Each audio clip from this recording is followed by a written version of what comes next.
Hello, friends. Taping this on Election Day 2020.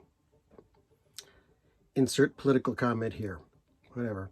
Anyway, my name is Bill, and you're watching Bill's Box of Sound. Recently, there was a record store day, the third record store day.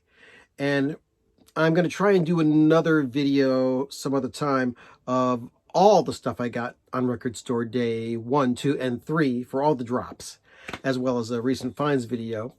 But right now I want to feature one specific one. Yes, music is the best. And we're talking about Frank Zappa. We're talking about this release right here, which came out, which is You Can't Do That on Stage Anymore, the sampler. This is a 2-record set of music that was supposed to be a sampling of the music that is on the 6-volume 12 CD set. You Can't Do That on Stage Anymore. Now, that series is available only on CD. 1 volume of it did come out on vinyl. Volume 2, the Helsinki concert, came out in a 3-record abbreviated version. And none of the other stuff has come out. And a lot of people are saying, well, now that you're putting this out, you should make box sets of all 6 of those. Well, that's up to the Zappa people. Probably be kind of hard to do a break-even point on that, even with the number of Frank Zappa fans increasing worldwide. But this is actually a re-release of something that came out in 1988. Okay, here's my original, and here's my new record store day copy. This is on Barking Pumpkin Records. This is on Zappa Records, distributed by UME. If you look around, you should be able to find these. There was a limited number of them made. I forget exactly how many. But a lot of places that I've been to since Record Store Day 2020, a lot of people still have copies of this. And if you've already got all 6 of the volumes of You Can't Do That on Stage Anymore, you might say, well, I've already got all of this music. Oh, almost. There's a track on side 4, Dickie Is Such an Asshole, which is also kind of included on the Roxy Performances box set. But the version that is on this vinyl and the version that is on the CD of You Can't Do That on Stage Anymore is a different version. It's from the same venue, same stretch of concerts, but you listen to it, 2 different guitar solos, little bit different vamping on it. It's really good. But anyway, so why did I buy both? Am I just a colored vinyl person? Not really. Am I a Zappa fanatic? Yes, I am, and I collect. But I was interested because back when this came out, the original version, it was 1988, and this album came from a digital source. And back then in 1988, digital technology for vinyl was still pretty darn new. As a matter of fact, there's a lot of records that came out during that time that sound better on CD than they do on vinyl, believe it or not.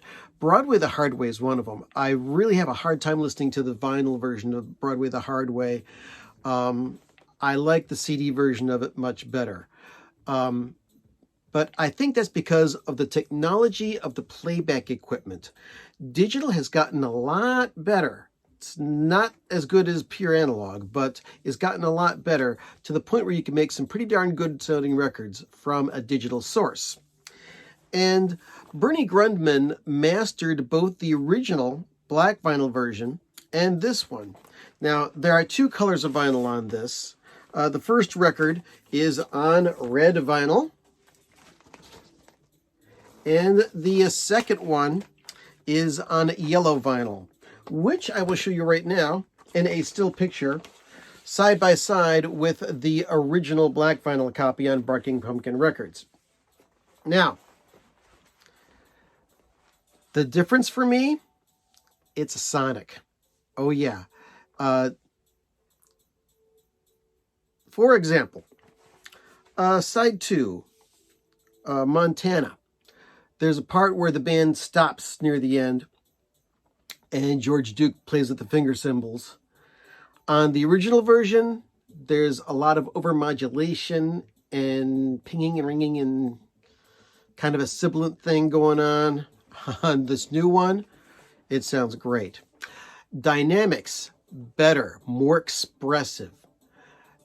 Bass frequencies, much more robust, much more in there. You could pick out the separate instruments better. Another huge highlight for me, and one of my favorite Zappa guitar solos, also on side 2, right after Montana, is The Evil Prince. This is a song that was originally on the Thingfish album. And for a lot of Zappa fans, the stuff from Thingfish is kind of hard to listen to.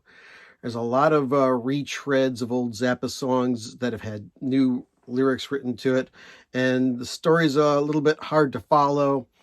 And little sidebar story, there was a friend of mine who went on a cross-country trip, and he only had one cassette to listen to, and that was Thingfish.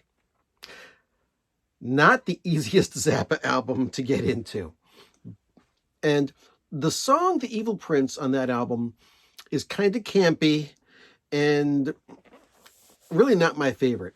But the version on this, completely rearranged, completely different. It's fantastic. The vocals are amazing. And this is one of Frank's guitar solos that can bring tears to my eyes. I'm being brutally honest here. So that's another reason why I love this album. So, yes, colored vinyl can sound good. And yes, this does sound better than the original. So that's why I bought it. So, if you're a vinyl fan, pick it up. You can't do it on stage anymore. The sampler, it was made available on Record Store Day 2020. If you can get a copy, do so. So, I wish you the best as always. I thank you for watching. Thank you for subscribing. I'm over 3,000 subscribers now. What the hey is up with that? Have a great day, and I had a great time. Hope you did too. Take care.